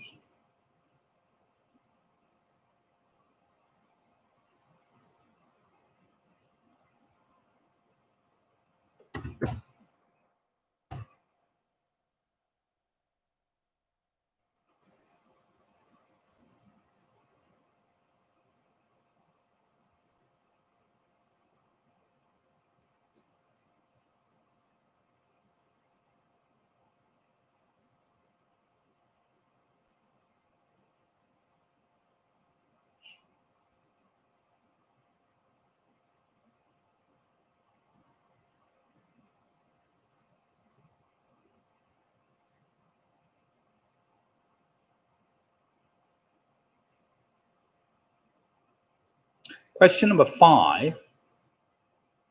In 2016, which country's leader banned sarcasm in people's everyday conversations, as he was worried that people would only agree with him ironically? Stupid. Can only be one country, surely. Come on, think. That's a 2-word answer. So in 2016, which country's leader banned sarcasm in people's everyday conversations, as he was worried that people would only agree with him ironically?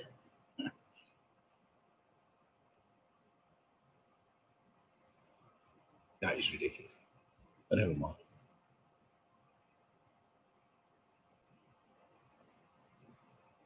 Question number 6. You might remember this. I remember it. It was a bit daft, this. Which film was mistakenly announced as the winner of the Best Picture Oscar at the 2017 Academy Awards ceremony before the award was eventually given to the film Moonlight? So which film was mistakenly announced as the winner of the Best Picture Oscar at the 2017 Academy Awards ceremony before the award was eventually given to the film Moonlight? To help you, it's a 3-word answer, that one.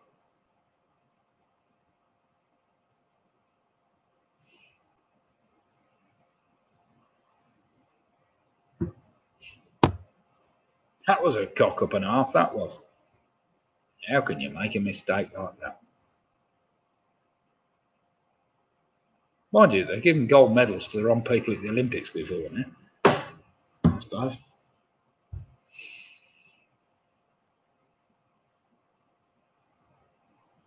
Question number 7 is a little easier. In 2010, who became the first former MP to take part in Strictly Come Dancing? So in the year 2010, who became the first former MP to take part in Strictly Come Dancing?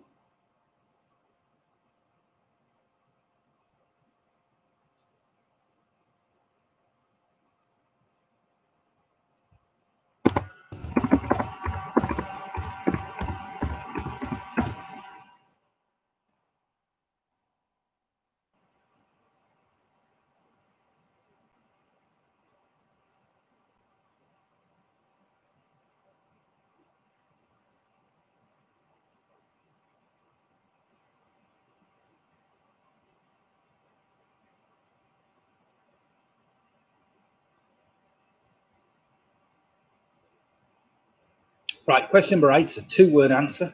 In 1983, who took over as chief designer for the fashion company Chanel, a position he held until his death in 2019?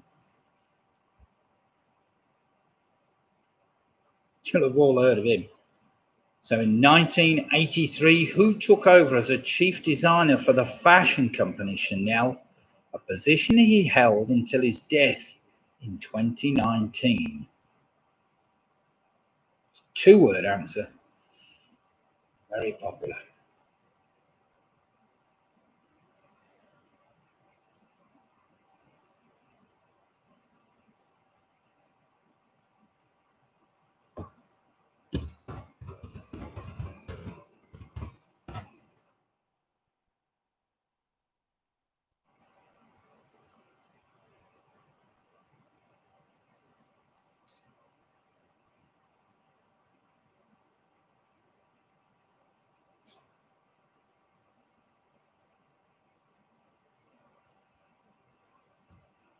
Just going to change this one.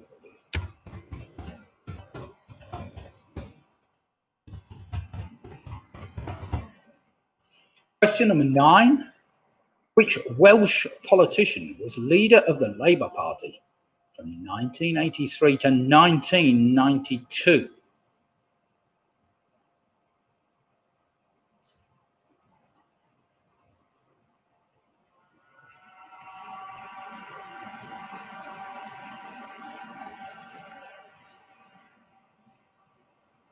What's that? Oh, sorry, it's only the beginning. Question number 9. Which Welsh politician was leader of the Labour Party from 1983 to 1992? I'm just after a two-word answer. This particular, I didn't realise how tricky I'd made the quiz tonight, but never mind. I thought it was quite good when I first wrote it. Requiring a bit of thought tonight, but never mind, we've still got some great scores out there. Not many people dropped many points yet.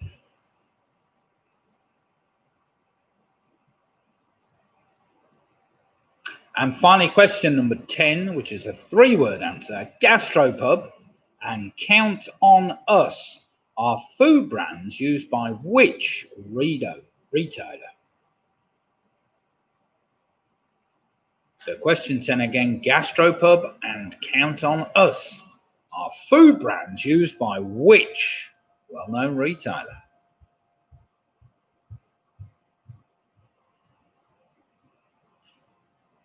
Now you take the initial letters of each of those answers, and 5 of them are going to be the same as the other 5, if that makes any sense whatsoever. So if you can get one, it might help you get the other.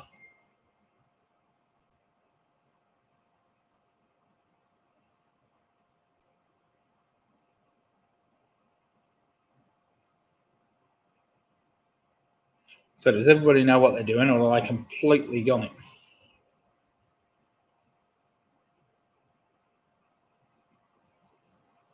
Oh, what's he put? Alco is good for life or no? Ooh. That was a brain stretcher. You're right, Carol. Are you getting there, though? Are you beginning to get there? Take the initial letters of each answer. They've got to be the same as the initial letters of another answer. 5 of them should be the same as the other 5. Well, yeah, you'll get the idea. Got 2, I think. Well, on the way, Leslie. Good lad.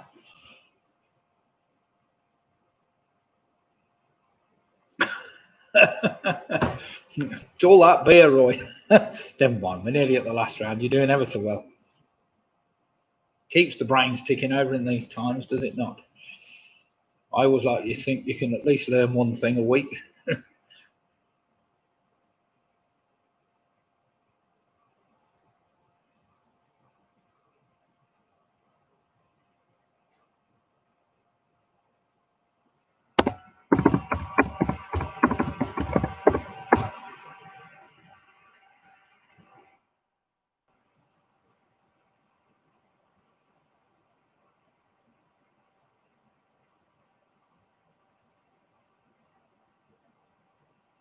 I didn't realise it was a bit.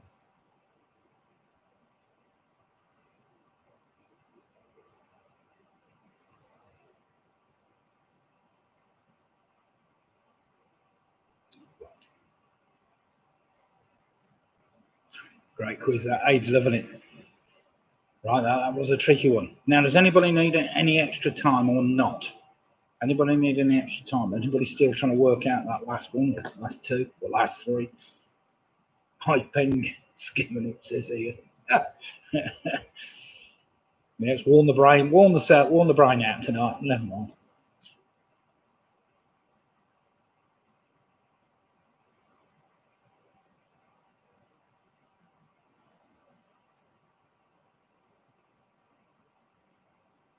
Jackie, does that mean you need a little bit more time or what? Yeah? Sorry. I don't know what question I'd ask, but never mind.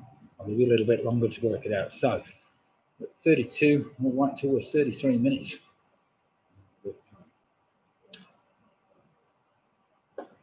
There's only one question there. He's got to get to bed. Of course, he's working early in the morning, isn't he? Don't have to be sorry.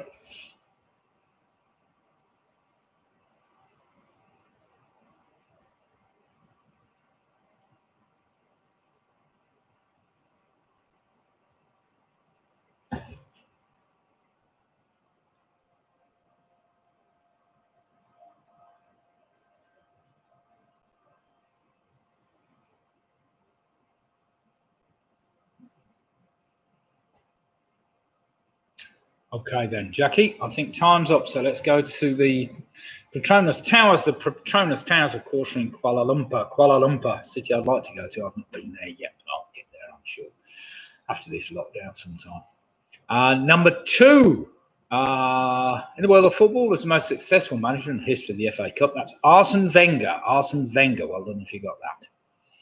Number 3, the group I wanted with the debut album, Sigh No More, was Mumford and Sons. Mumford and Sons. Number 4, the William Shakespeare play that's set in Navarre is Love's Labour's Lost. Love's Labour's Lost. Number 5, the country I was after, where the leader banned sarcasm in everyday conversation. That was North Korea's. Number 5, of course, that rhymes. La La Land was the one that was given best, but was announced as winner of the best picture. Now, La La Land, LLL, of course, that rhymes with LLL, Love's Labour's Lost. You get the idea.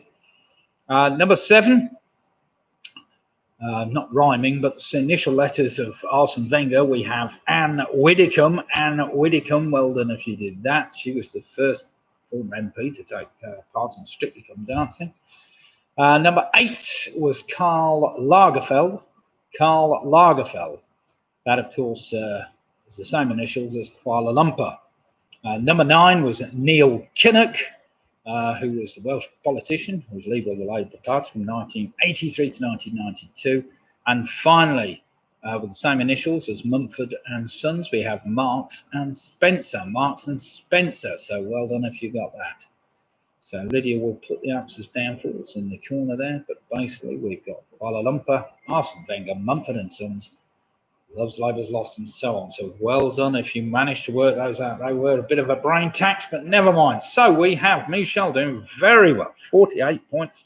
Aid the lovely one on 49 points. We've got Jen and Tracy on 47 points. So close there. Mick Roberts is on 44.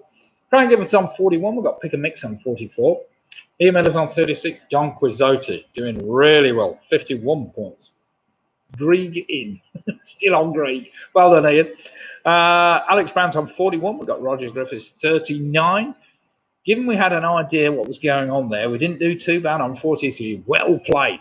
Georgia Lambert on a fantastic 29 for the Yorkies. Now, well played them. Nick Bowers is on 42. We've got PRS on 51. We've got Split the Difference on 52. We've got the Famous Five on 49. Home Alone 6 on 48. Andrew Lewis is on 38. We've got the Booby Prize Girls on 41. Leslie Barrett says My Brain Hurts on 42. We got Ian and the Shiraz on a fantastic 47 out of 53. That's very good going.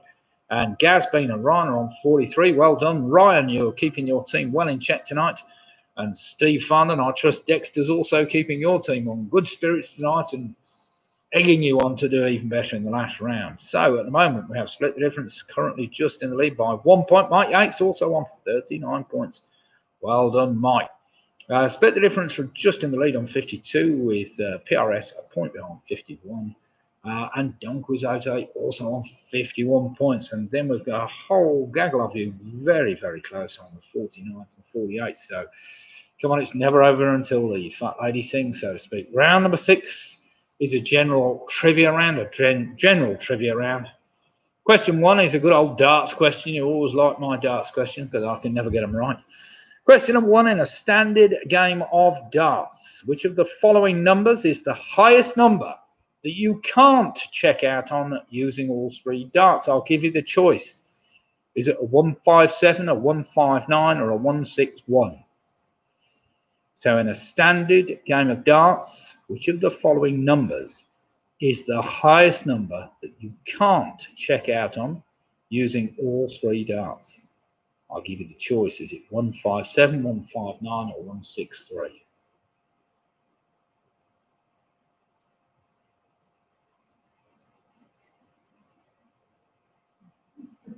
What's that?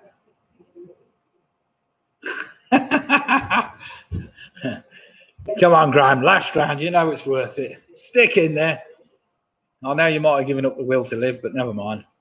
I can't believe how well you're all doing considering it was a hard quiz tonight, but never mind. Everybody still's to be in there or not.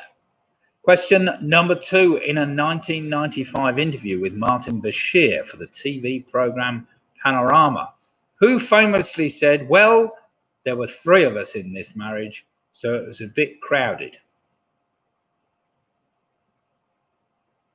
So in a 1995 interview with Martin Bashir for the TV show Panorama, who famously said, well, there were 3 of us in this marriage, so it was a bit crowded?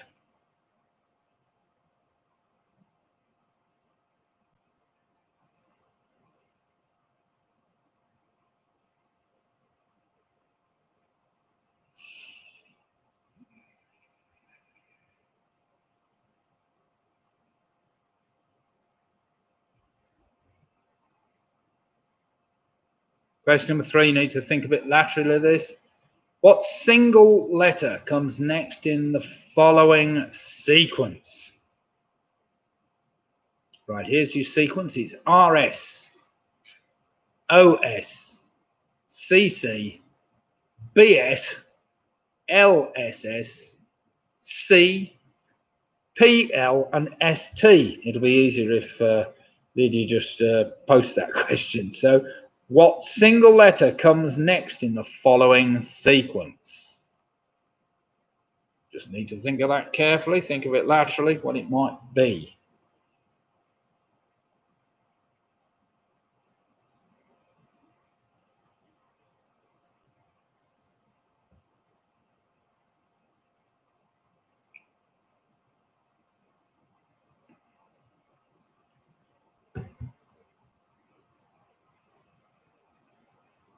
Question number 4. I'm sure you'll all get this one. What do the initial letters stand for in the US federal agency that is commonly known as the CIA? So what do the initial letters stand for in the US federal agency that is commonly known as the CIA?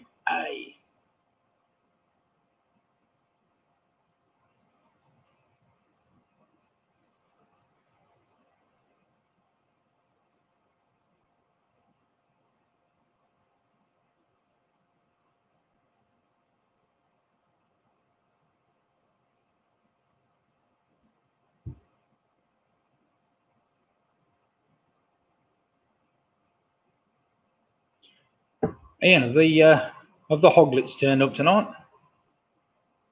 Have we got hedgehogs in sight tonight? Have they been fed? Have they come out? Because it's got a bit colder and rainy all of a sudden. We're eager to know. Question number 5. Which superhero has a butler called Alfred Pennyworth? So question number 5. Which superhero has a butler called Alfred Pennyworth?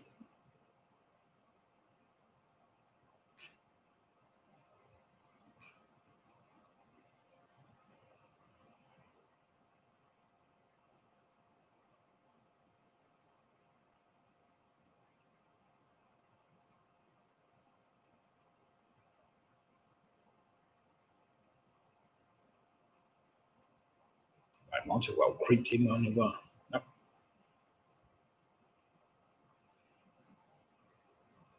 Question number 6. Which country has a flag that features the Ashoka Chakra, a wheel with 24 spokes as its center? So question 6 again. Which country has a flag that features the Ashoka Chakra, a wheel with 24 spokes at its center?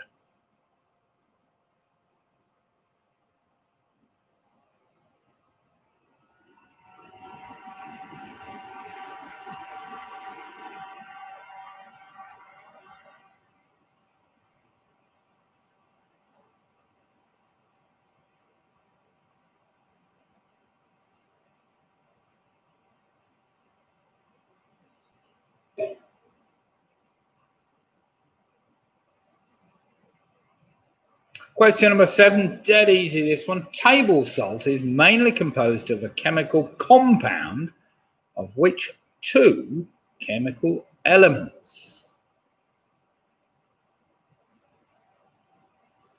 So table salt is mainly composed of a chemical compound of which 2 chemical elements?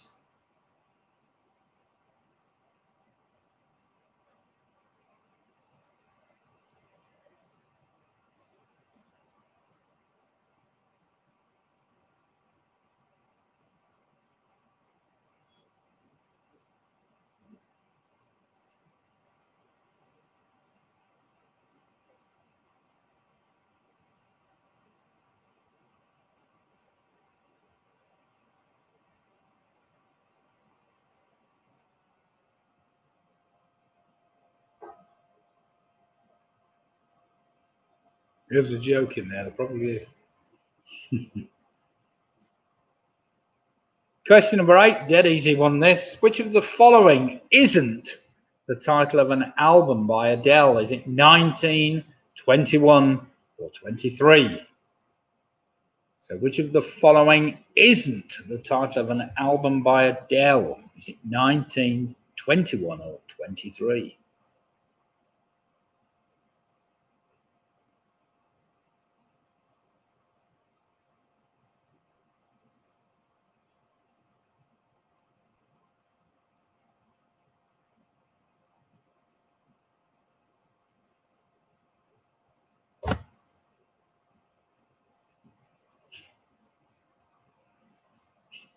Just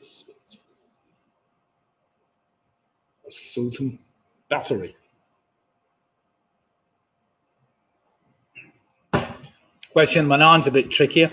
In the film Grease, who sings the first verse of the song You're the One That I Want, that begins, I got chills, they're multiplying. I'll give you the choice. Is it Danny or Sandy? So question 9 again. In the film Grease, who sings the first verse of the song You're the One That I Want, that begins, I got chills, they're multiplying. I got chills, they're multiplying. Well, sorry, Rob. Oh, sorry, Robin. Didn't mean to start singing accidentally.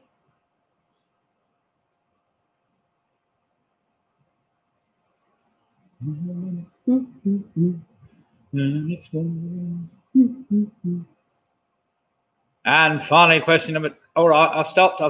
Question number 10. What has been the southernmost city to host the Summer Olympic Games? So what has been the southernmost city to host the Summer Olympic Games?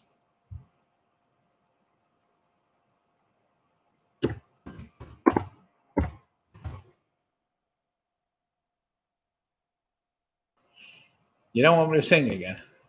Never mind. But there we have it. 10 dead easy questions, those. We don't need much time to get those together, surely. You might slip up on one or two of those, but we'll see.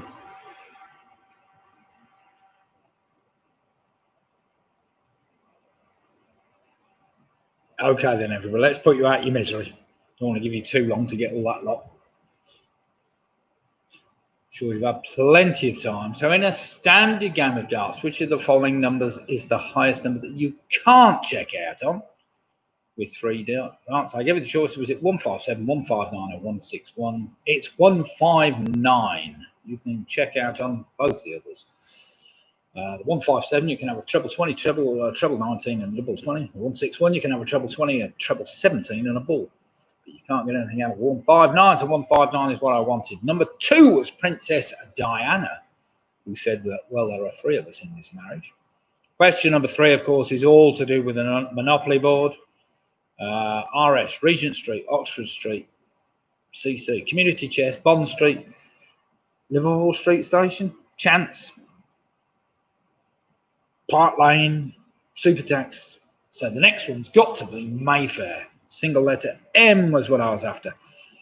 Question number 4 was the Central Intelligence Agency. Number 5 was better known as Batman, of course, the superhero with the butler called Alfred Pennyworth. Number 6, the Chakra, which represents the spinning wheel, of course, is the Indian flag. Table salt is mainly composed of 2 chemical elements. The chemical elements are the metal sodium and the halogen chlorine. So sodium and chlorine. Nothing for chloride. Number 8, which of the following isn't the title of an album by Adele? It's 19, 21, or 23, but it's 23, of course. I think her other album was 25, wasn't it? Number 9, in the film Grease, who sings the first verse of the song? Well, I gave you the choice. Was it Danny or Sandy? It was Danny, so well done if you got Danny. And final number 10, what was been the most southerly city to host the Summer Olympic Games? Well, it was Melbourne in Australia. Melbourne, well done if you got the Melbourne Summer Olympics. Right, then let's have some scores in. It wasn't too testing that last round, unfortunately. That might not have made a lot of difference, but we'll see. I want to call 1 or 2 out. So let's get some scores in, see how you've all fared tonight. So Mick Roberts, a very credible 52 points. Anybody in the 50s done really well tonight. So we've got Aid the Lovely one on 57. We've got Graham Gifford on 49. We've got Sarah and our friends from Worcester on 52. Ian Miller's on 45. We've got Steve Farman doing ever so well on 53. Home Alone 6, 58 points. That's got to be there or thereabouts, surely. We've got Andrew Lewis on 46. Leslie Barrett on 48. Well played. Nick Bowers on 49. Mike Yates on 46. Well played, Mike. Roger Griffiths 42. Got Alex Brown on 48. Michel's on a fantastic 56. Well played, Michel. We've got Don Quixote, 61 points. Well played, Don Quixote. Jed and Tracy also there or thereabouts on 55. PRS are on 60 points. Well played then. The famous 5 on 58. We got 58 for picking a famous 5. That's a great score. We got Pick a Mix on 54. Gaz, Bean and Ryan. Well done, Captain Ryan on 51 points. Boober Prize Girls are on 47. I can't believe Ian and his Shiraz has done so well. 56 out of 63 is a fantastic score. Split the difference, however, 62 points. Well played them. And let's see. And with the Yorkies coming in the end with a fantastic 37 points. Time to binge for us to chase before Sunday. Keep on it. Some good questions on the chase actually tonight. I've written 1 or 2 down. What did I get tonight? What did I get? Yeah, Lake Vostok. You might want to know that for next week. Where's Lake Vostok? That was on the chase. Sounds a bit Russian to me, doesn't it? Never mind. Right. Thanks, everybody, for taking part in the quiz tonight. Very, very close competition in all, and for one team to just drop by 1 point and some only dropped 2 points, that's some very good scores, regardless of how difficult it was. If you're only dropping 1 or 2 points in the whole quiz, then you can't be doing far wrong. So thanks, everybody. Hopefully we'll see you on Sunday. Hopefully there's some better news from the government as well as other places, and I hope the weather's picked back up again a bit for the weekend, because I think it's going to be a bit miserable for the next couple of days. Let's hope the temperature gets back up a little bit anyway, because it was a bit cooler tonight. So good night, Graham. Good night, Robin. Good night, Jackie. Good night, Hillary, Chris, Gareth, Faye, Nick Bowers, Georgia. Well played, and good night to you. Who else is on my little list of people? Ian. Good night, Ian. Gareth Williams. Good night, Pick and Mix. John O'Rourke and the gang. Good night, Matthew, Jed, Ian, Michelle, Alex, Roger, Mike, Nick, Leslie, Andrew, Carol and the gang, Steve Farland and the gang, and so on and so forth. There's too many of you to thank for taking part. Hopefully we'll see you on Sunday night, 8 for 8:15 for 6 more rounds of tricky trivia to keep you all going.